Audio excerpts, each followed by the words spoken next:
El 60% de los seres humanos de ese tiempo eran esclavos.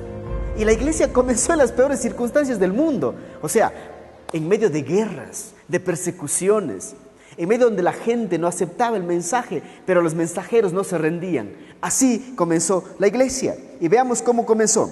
Dice el verso 12. Entonces volvieron a Jerusalén desde el monte que se llama Olivar, el cual estaba cerca de Jerusalén, camino de un día de reposo. Jerusalén es el epicentro del cristianismo. Allí comenzó la iglesia. Jesús les había dicho, esperen en Jerusalén, la promesa del Padre, y ellos la obedecieron. Me encanta cómo comienza la iglesia. El Señor dijo, vayan y esperen en Jerusalén. Ellos no se fueron a Galilea, no se fueron a Belén, no se fueron a Nazaret. Geográficamente el Señor dijo, vayan y esperen en Jerusalén. Y la pregunta es, ¿está usted obedeciendo las órdenes de Dios? Porque Dios siempre da órdenes específicas. Usted dice, ¿en serio? Sí, Dios es claro, Dios es específico. Y la pregunta es, ¿a dónde te ha enviado el Señor? ¿En dónde ha dicho que estés? ¿Qué te ha dicho que hagas? ¿Estás en el lugar donde debes estar? Son preguntas que debemos responder nosotros como cristianos si queremos vivir en la voluntad de Dios. Porque cuando Dios va a hacer algo con tu vida, lo primero que te pide es obediencia. Uno no puede hacer algo para Dios si antes primero no obedece, se somete a Dios. Muchos quieren hacer las cosas a su manera, sin obedecer a Dios. Saúl, un rey de Israel, no acató las órdenes que Dios le dio. Dios dijo, ve y aniquila a Amalek. Y él dejó vivo a Amalek. Y consecuencia de ello, perdió su reinado, perdió a su familia, perdió su posición, lo perdió todo. La desobediencia es muy peligrosa, porque Dios da órdenes específicas. Porque cuando Dios quiere hacer algo con tu vida, ¿qué es lo que primero te pide? Obediencia. Verso 13. Y entrados, y ahí entran a la ciudad de Jerusalén. Imagínense un grupo de personas regresando. Dice, subieron al aposento alto donde moraba Pedro, Jacobo, Juan, Andrés, Felipe, Tomás, Bartolomé, Mateo, Jacobo, hijo de Alfeo, Simón el celote y Judas, hermano de Jacob. Aquí vemos a 11 hombres que llegan a Jerusalén. Están nombrados ellos, pero quien viene con mucha más gente.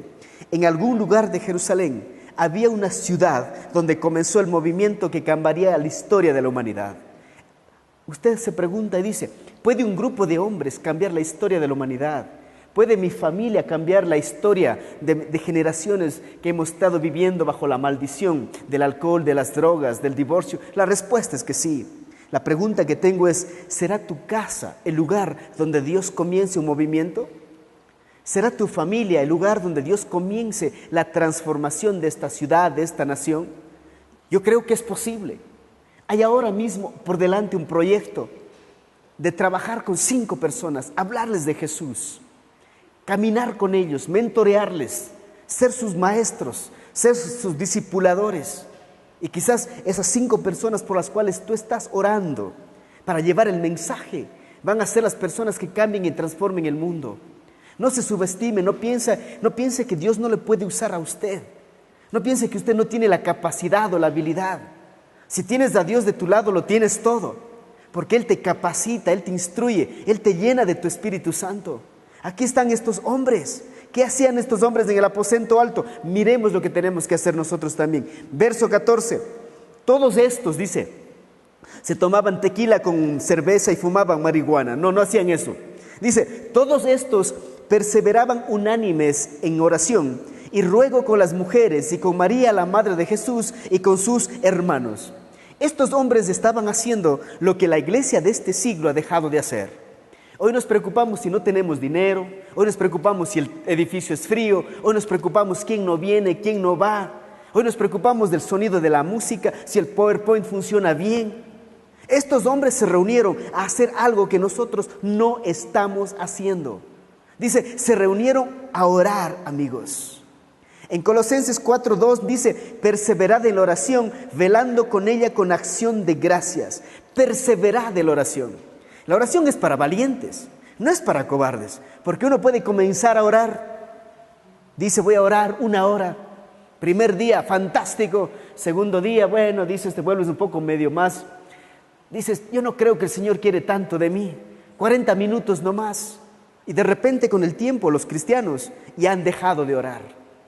Me da pena decir, pero no confío en los hombres que están 30, 40 años caminando con el Señor, porque la mayoría de ellos, dice una estadística, que ya no oran. Se han vuelto tan autosuficientes que todo lo que hacen para Dios está basado en su fuerza y no en el poder de la oración. Pero si queremos una transformación de nuestra vida, de nuestra familia, de nuestra sociedad, el grupo que tienes en tu casa es el grupo que tiene que comenzar a orar.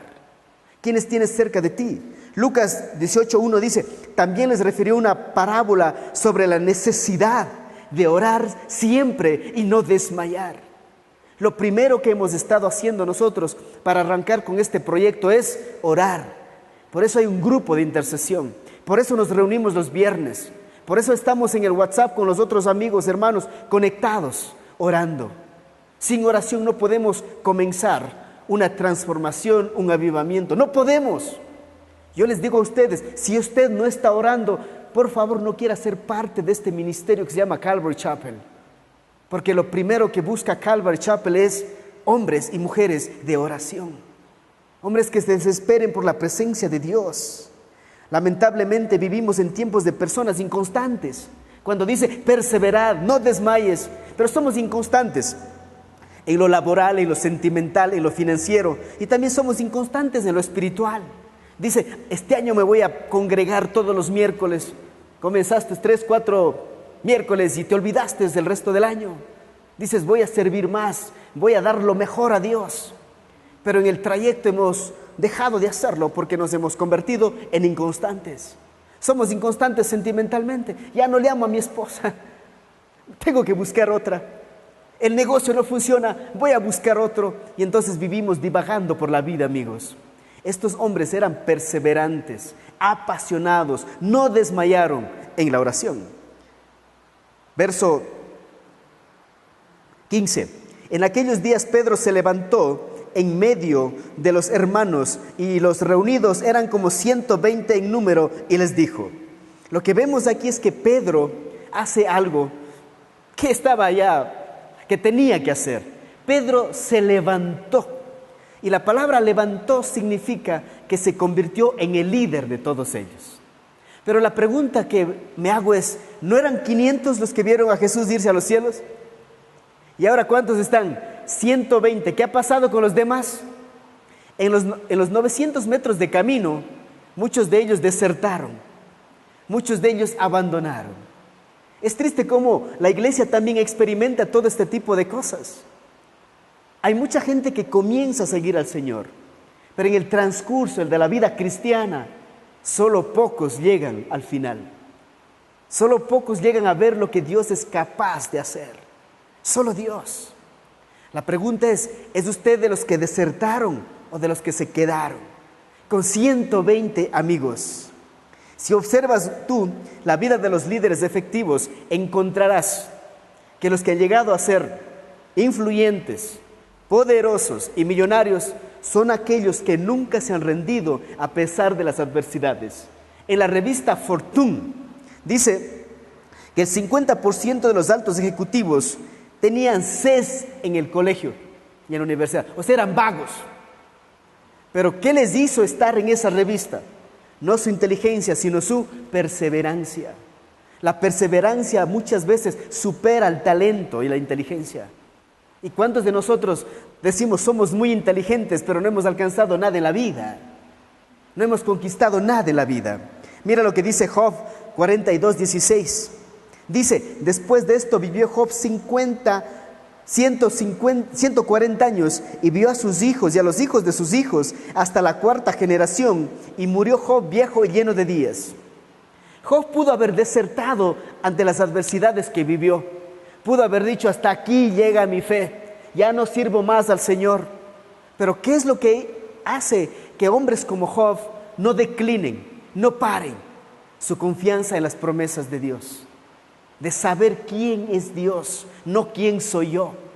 Porque si me miro a mí mismo, digo, soy incapaz. Si me miro a mí mismo, digo, no tengo los recursos. Si veo a la iglesia, digo, no, la iglesia está mal. Ha caído en la apostasía. La iglesia ya no es generosa como antes. Es una iglesia avara, ya no da. Si veo a la iglesia, veo hombres y mujeres inútiles, porque no quieren dar lo mejor de ellos. trabajan a medias, se han convertido en asalariados. Pero veo a Dios, digo, hay que seguir perseverando, hay que seguir hacia adelante. Y estos 120 hombres y mujeres reunidos en el aposento alto, y ahora Pedro levantándose, es porque ellos confiaron en lo que Dios dijo que va a hacer. Estaban obedeciendo. ¿Y para qué se levantó? Verso 16 al 20. Dice: varones hermanos, era necesario que se cumpliese la escritura que el Espíritu Santo habló antes por boca de David acerca de Judas, que fue guía de los que le prendieron a Jesús. Y era contado con nosotros y tenía parte en este ministerio. Este pues, con el salario de su iniquidad, adquirió un campo y cayendo de cabeza se reventó por la mitad y todas sus entrañas se derramaron. Y fue notorio a todos en los habitantes de Jerusalén, de tal manera que aquel campo se llama en su propia lengua Aceldama, que quiere decir campo de sangre. Porque está escrito en el libro de los Salmos: se echa desierta su habitación y no hay a quien more en ella y tome otro su oficio. Pedro dice que hay un problema ahora. Y este problema hay que solucionarlo. Primero dice, Judas cometió un grave error, traicionó al Señor. Judas es de los tipos que servían a Dios por dos razones: por dinero y por fama. Eso le importaba a él. Al ver que no consiguió todo esto, traicionó a Jesús. Y el remordimiento caló tanto en su corazón que fue y se suicidó. Ahora había que poner a alguien en su lugar, porque ellos eran 12. Y lo que Pedro nos está enseñando aquí es, con su propuesta, no puedes dejar que tus problemas sigan siendo un problema. Uno tiene que solucionar los problemas ahora, no mañana. Pedro seguramente sabía que se debía hacer algo, y quizás los demás también sabían que se debía hacer algo. Y así es lo que pasa en la vida. Todos sabemos que hay que hacer algo, pero ¿qué hacemos? Solo hablamos de que hay que hacer algo. Hay que hacer algo en la casa, quizás cambiar el foco de la habitación. Hay que ayudar en hacer las tareas a los hijos. En la iglesia hay cosas que tenemos que hacer. Y la pregunta es, ¿qué haces con tus problemas? ¿Cuántos de tus problemas se han acumulado ya por años? Y ya tienes una caja fuerte llena de problemas. ¿Siguen siendo un problema tus problemas? Pedro dijo, no, hay que solucionar este problema. Hay que buscar el reemplazo para Judas. Pregunta, ¿qué está haciendo usted con sus problemas económicos? ¿Están allí? ¿Los estás arrastrando? ¿Qué haces con tus problemas sentimentales? ¿Qué haces con tus problemas emocionales? ¿Qué haces con tus problemas familiares? ¿Qué haces con tus problemas de pareja? ¿Qué haces con tus problemas relacionales? Hay gente que dice, este problema se ha de solucionar nomás con el tiempo. Hay problemas que si no solucionamos, nos acabarán la vida, amigos. Y Pedro nos está enseñando que tenemos que aprender a solucionar los problemas. El problema puede vivir contigo toda la vida si no haces algo al respecto. Y hay gente que ya en la tumba dice, pasé enojado con mi esposa toda la vida. Hay gente que dice, jamás perdoné a mi padre. Significa que no se resolvió un problema de relación entre la familia. Hay gente que deja a los hijos endeudados porque no solucionaron sus problemas financieros. Hay padres que dejan a sus hijos viviendo solos porque no solucionaron el problema con su esposa. Hay problemas que tenemos que solucionar ahora, no mañana. Y es la pregunta, ¿estás haciendo algo con tus problemas? Mucha gente, en vez de solucionar problemas, crea problemas. Y lo que Dios busca es hombres que busquen soluciones a los problemas que ya existen. Y hay problemas serios hoy en día en nuestra sociedad que necesitan la atención de la iglesia. Y no la iglesia convertirse en un problema para la sociedad. Y los cristianos deben ser los que solucionan los problemas de la iglesia y no dar problemas a la iglesia. Es triste ver cómo escuchamos constantemente el divorcio dentro de la iglesia, la violencia dentro de la iglesia, la falta de lealtad dentro de la iglesia, el chisme, la murmuración. Y la iglesia tiene que estar solucionando ese tipo de cosas. Pero Pedro es de los líderes que dice, aquí hay un problema, solucionemos. Comience a solucionar problemas y su vida va a ser efectiva, va a ser de bendición para otras personas. Busque los problemas y soluciones. Solo te sentirás mejor confrontando los problemas, solucionando los problemas. ¿Y cómo se debía solucionar el problema? Versos 21 y 22. Es necesario, pues, que de estos hombres que han estado junto con nosotros todo el tiempo que el Señor Jesús estaba y salía entre nosotros, comenzando desde el bautismo de Juan hasta el día de entre nosotros, fue recibido arriba. Uno se ha hecho testigo con nosotros y de su resurrección. Pedro no solo sabía que hay que solucionar un problema, sino él sabía los requisitos de cómo solucionar el problema. Él llevaba una solución al problema. Dice, estos son los requisitos, que tiene que ser de los nuestros, que haya estado desde el bautismo de Juan hasta la asunción de Jesús. Pedro desarrolló el método de solución. La persona debía conocer muy bien a Jesús y haber sido fiel a Jesús, caminado con Jesús para ocupar el lugar de Judas. Muchos de nosotros llamamos el focus group, ¿no? Donde llamamos y decimos, a ver, ¿cómo solucionamos esto? Pedro no hacía eso. Pedro ya estaba pensando, estaba meditando, estaba buscando la solución. Dice, este problema se soluciona de esta manera. Y muchos de nosotros solo traemos los problemas, pero no traemos la solución al problema. Pedro nos está desafiando a desarrollar un método de solucionar problemas. Pregunta, ¿tiene usted un método para solucionar los problemas de su vida? ¿Sabe cómo hacerlos? ¿Los está resolviendo? En las matemáticas, para solucionar un problema, ¿qué tenemos? Tenemos un método, una fórmula para solucionar sus problemas. Y nosotros en la vida cotidiana también debemos tener esa fórmula. Tenemos que desarrollar eso. Algunas personas tienen dificultades al resolver problemas porque no saben cómo abordarlos. Trata de usar el siguiente proceso. Primero, escucha bien, no está en el PowerPoint.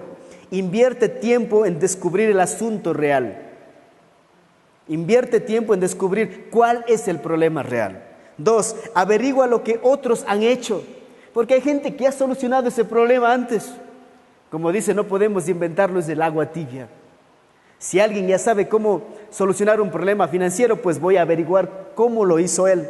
Número 3, busca múltiples soluciones.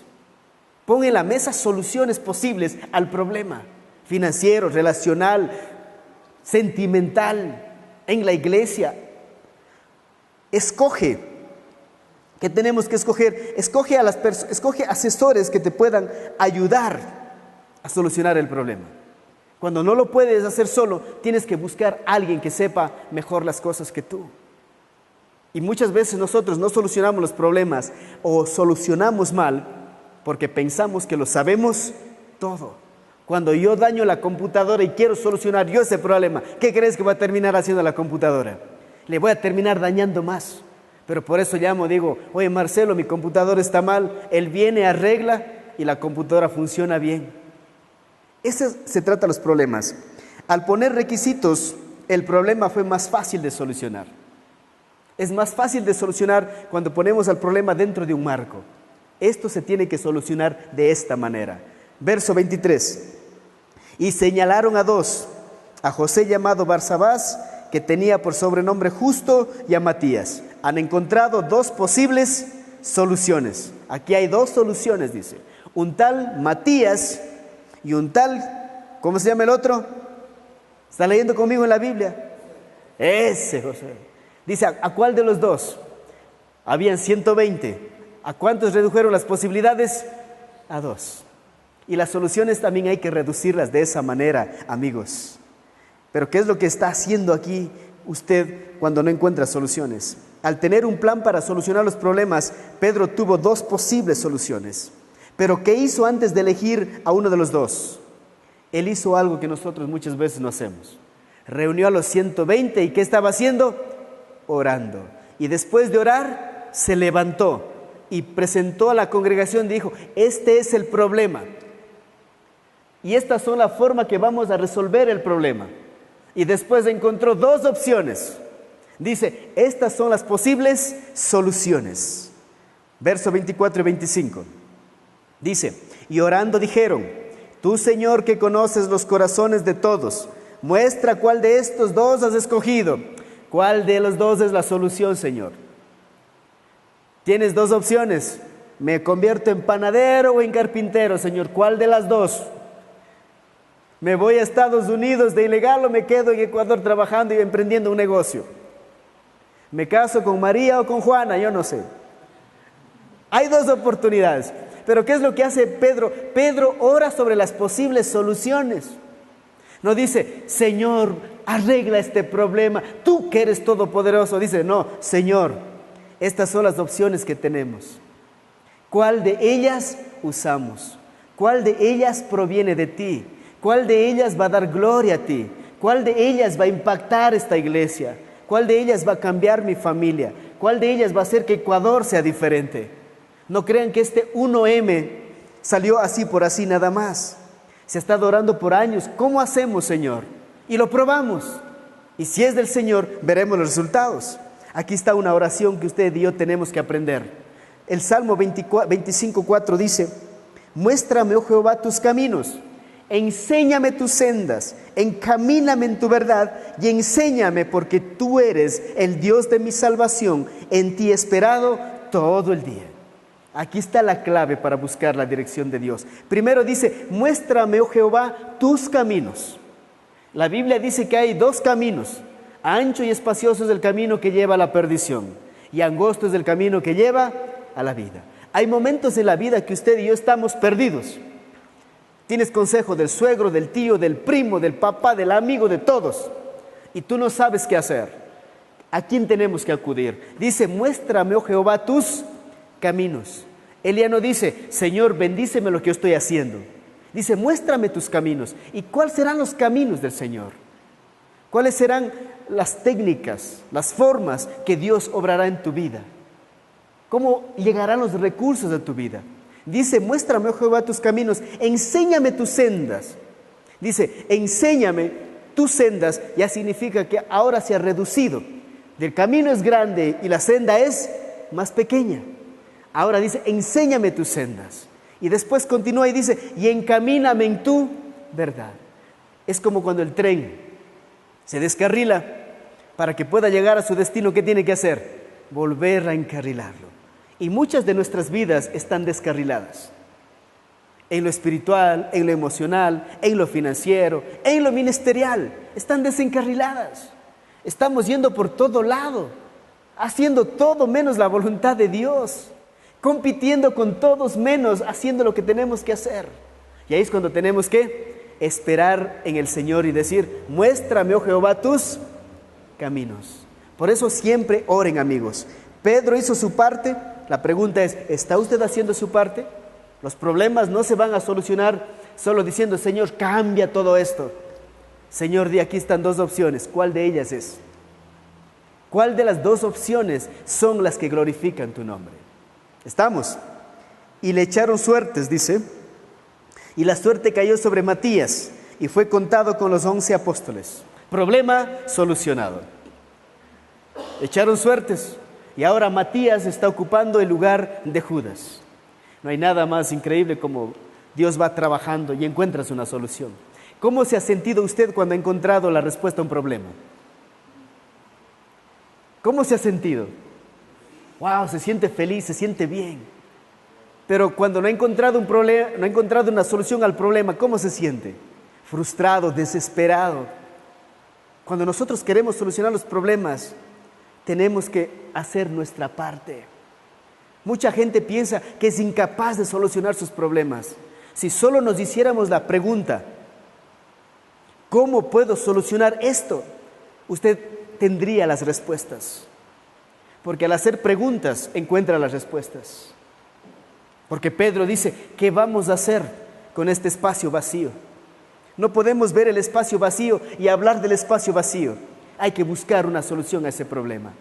Pero lo más importante que hizo la iglesia es que unánimes oraron juntos. Y había un líder que se levantó y dijo, hay que solucionar este problema. Y vino con dos posibles soluciones. Y ahora el problema está solucionado. ¿No les gustaría tener una iglesia así? Con una iglesia que ora, con un líder que busca solución a los problemas, no que genera problemas. Nos falta madurar bastante, ¿no? Y ahora tiene el problema solucionado. Entonces el problema se solucionó cuando Pedro se levantó y les desafió a hacer lo que ya se debía estar haciendo. Hay gente que nos va a desafiar a hacer lo que debemos estar haciendo. Porque hay mucha gente que nos quedamos contentos en el mismo estado y alguien viene y mueve una pieza, ¿y cómo nos sentimos? Incómodos, porque alguien viene y me exige más tiempo, más energía, más recursos. Dice, no, este es un problema, dicen eso. No, tenemos que buscar una solución a eso. Concluyamos esta noche. Número 1, obedezca al Señor. El Señor dijo, vayan y esperen en Jerusalén. ¿Qué hicieron ellos? Fueron y esperaron en Jerusalén. Número 2, sea perseverante. ¿Pero en qué debemos perseverar bastante? Perseveremos en la oración. No se cansen. Dice, aún no veo los resultados, Freddy. No he visto a mi suegra venir a la iglesia. No he visto a mi papá congregarse. No he visto mi situación financiera cambiar. No he visto las cosas que quiero ver. Tengo que seguir perseverando en la oración. Perseveramos en la oración. Número 3, levántese, no espere que alguien más lo haga. Usted dice, me encantaría llevar el mensaje del Evangelio a Chechenia, pero es solo un deseo. Y yo he aprendido en la vida que Dios no bendice lo que piensas hacer. Dios bendice lo que haces. Usted ve un problema en la iglesia y dice, ¿por qué los miércoles estamos poquitos? No está aquí el 20% de la iglesia. Es un problema, ¿no? Bueno, usted les puede decir qué puede hacer para la próxima semana. Puede entrar a la página de Facebook de la iglesia y comenzar a compartir acerca de este servicio. Le toma 30 segundos o un minuto hacerlo. Haga eso. Busque posibles soluciones. ¿Cuál es el problema que ahora mismo tienes? Financiero, sentimental, relacional, no sé, ministerial. Primero, busca unas posibles soluciones. Yo creo que esto se puede solucionar de esta manera y haz algo al respecto. Y por último, busque la dirección del Señor. No busque la dirección de las circunstancias, porque las circunstancias nos dirigen a cualquier lado. Pero el Señor, en cambio, nos va a dirigir al lugar correcto, con las personas correctas y a hacer lo correcto. La dirección del Señor es bien importante en la solución de nuestros problemas. Pónganse de pie para orar. Señor, muchas gracias por esta noche. Gracias por desafiarnos a solucionar nuestros problemas. Gracias por desafiarnos a tomar el control de nuestras vidas, a ser proactivos, a ser los que hacemos que las cosas funcionen, que las cosas caminen, no los que detienen las cosas. Gracias, Señor, por los que están aquí reunidos esta noche. Pido en el nombre de Jesús que los llenes de tu Espíritu Santo y les des la sabiduría, el entendimiento, la inteligencia, para que se conviertan en solucionadores de problemas. En el nombre de Jesús, amén.